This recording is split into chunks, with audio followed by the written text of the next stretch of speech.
92 സങ്കീർത്തനം.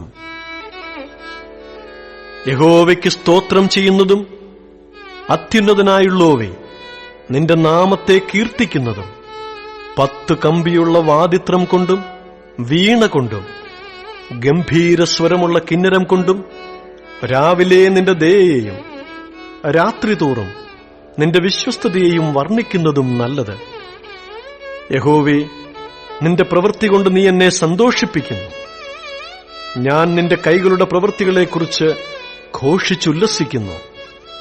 യഹോവേ, നിന്റെ പ്രവൃത്തികൾ എത്ര വലിയവയാകുന്നു! നിന്റെ വിചാരങ്ങൾ അത്യന്തം അഗാധമായവ തന്നെ. മൃഗപ്രായനായ മനുഷ്യൻ അതറിയുന്നില്ല, മൂഢൻ അത് ഗ്രഹിക്കുന്നതുമില്ല. ദുഷ്ടന്മാർ പുല്ലുപോലെ മുളയ്ക്കുന്നതും നീതികേട് പ്രവർത്തിക്കുന്നവരൊക്കെയും തഴയ്ക്കുന്നതും എന്നേക്കും നശിച്ചു പോകേണ്ടതിനാകുന്നു. നീയോ യഹോവേ, എന്നേക്കും അത്യുന്നതനാകുന്നു. യഹോവേ, ഇതാ നിന്റെ ശത്രുക്കൾ നശിച്ചു പോകുന്നു. നീതികേട് പ്രവർത്തിക്കുന്ന ഏവരും ചിതറിപ്പോകും.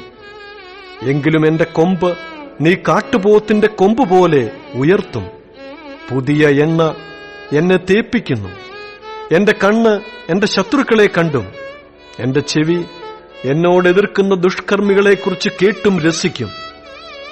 നീതിമാൻ പന പോലെ തഴയ്ക്കും, ലെബാനോനിലെ ദേവദാരു പോലെ വളരും.